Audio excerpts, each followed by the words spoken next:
Nako, ay heto pa, Senador Bato sa biglaang paghuli, pag-aresto ng ICC, Interpol.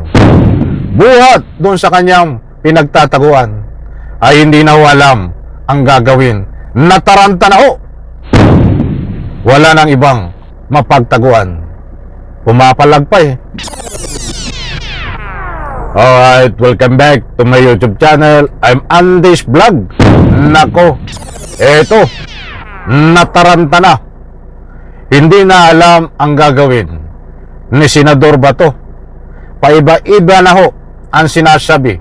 Paiba-iba na ang pumapasok sa kanyang isipan. Nako, ay dala ho ito ng takot dahil sa maniwala po kayo sa hindi, kabadong-kabado na po siya, desperado na dahil ho dito sa biglaan na paghuli, pag-aresto ng ICC, Interpol at ng mga PNP dito ho kay Bato. Kaya ito ho, mga kaibigan, buhat doon sa kanyang pinagtataguan ay sinusundan na ho para sa biglang pag-aresto. Nako,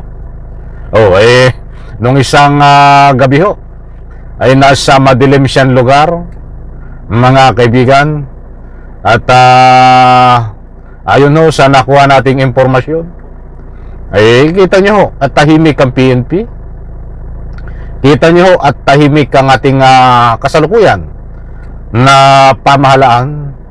That is strategy, taktika. Ayon ho sa nakuha nating impormasyon, taktika, strategy, natahimik ang ating pamahalaan, tahimik ang ICC, tahimik ang PNP. Para nang sa ganun ho, itong si Bato ay lihim at tahimik ding biglaan na paghuli. Probe na ho yan, mga kaibigan.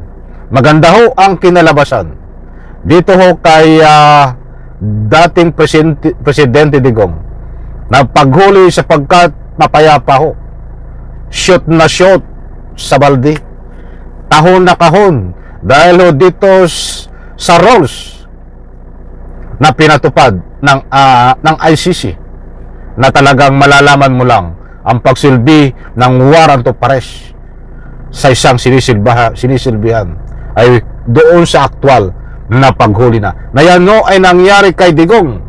Kaya't ngayon no ay nataranta itong si Bato. Wala na hong ibang masuutan dahil sukol na ho, dahil alam naman niya na ganyan din ang gagawin sa kanya na ginawa dito kay Digong na bigla ang pag-aresto. Hindi na alam ang gagawin, desperado na ho. Ito mga kaibigan, ibabahagi ko po sa inyo ang katunayan.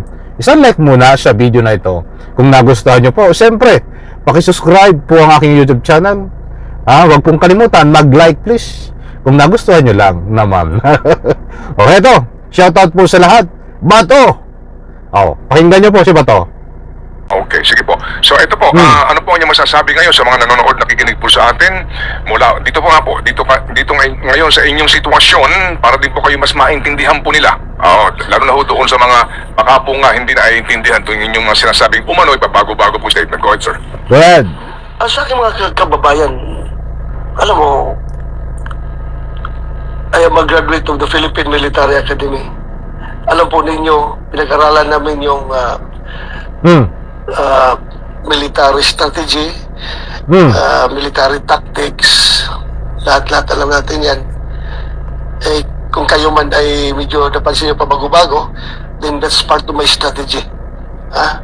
Yan po ang aking estratehiya yan. Kaya the main objective of all of this lahat ng sinasabi ko is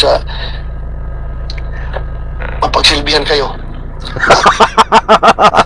Ang lahat ng ginagawa ni Bato ay para mapagsilbihan tayo. Ay kita nyo hanggang doon sa kanyang pinagtataguan ay patuloy pa rin ang pambubudol nito sa pamamagitan ng anumang paggamit ng mga taktika, estratehiya na sinasabi niya. Huwag mo na kami isama, Bato, na sinasabi mo magsilbi sa amin. Maliwanag po mga mahal kong taga-subaybay na inamin naman niya na paiba-iba na ang kanyang sinasabi sapagkat part daw po ng kanyang taktika, estratehiya. O hindi ba part yan na ikaw ay nataranta na? Hindi ba party at sanhiyan, coach, na ikaw nga po'y hindi mo na alam ang gagawin? Kabado, desperado? Aminin mo? Aminin mo ba to?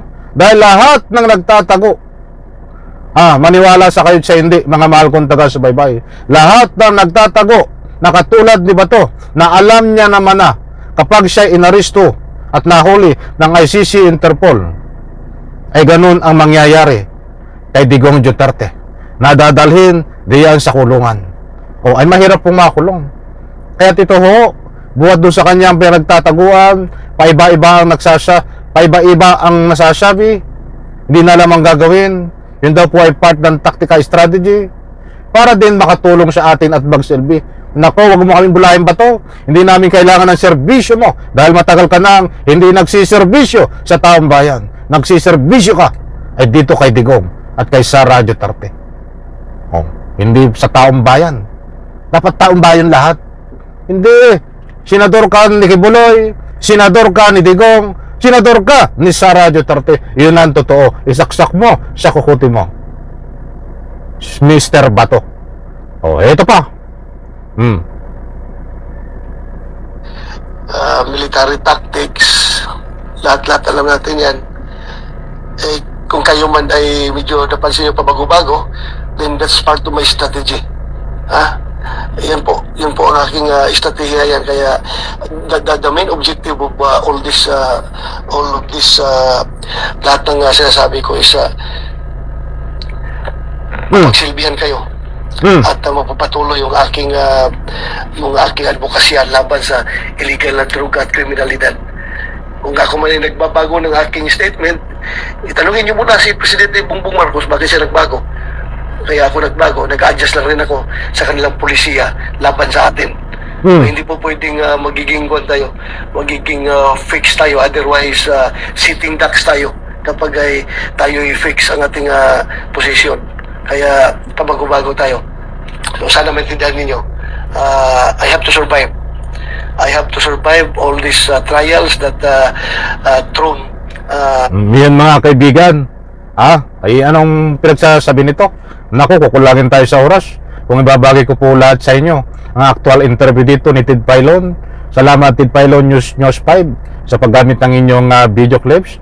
Maliwanag po dyan. Ay gusto niyang gayahin itong ating kasalukuyan Bongbong Marcos. Kaya daw siya pabago-bago ang isip ng dahil din pabago-bago ang isip nitong ating kasalukuyang Pangulong Bongbong Marcos. Aba ay sinisip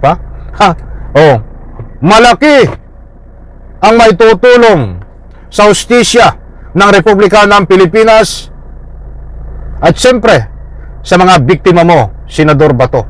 Kung nagbago man ang stand, ang pananaw dito ng aming kasalukuyang Pangulong Bongbong Marcos na ipahuli ka at si Digong, malaki ho ang pakinabang dito ng Republika ng Pilipinas, ng hustisya, ng ruling, kung paano makamit ng mga biktima mo ang hustisya.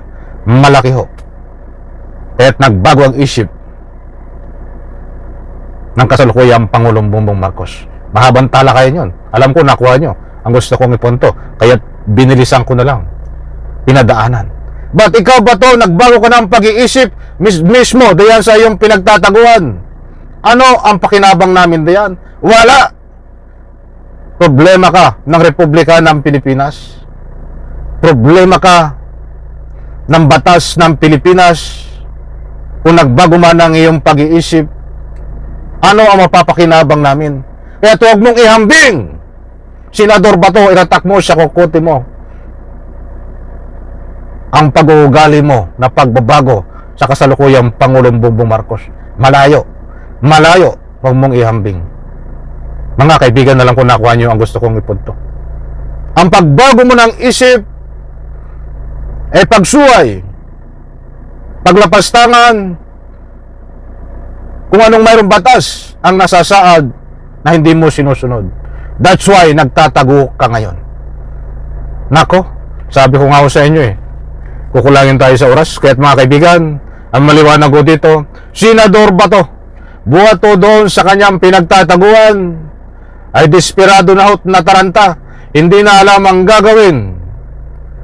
Sapagkat wala na ho siyang malulusutan.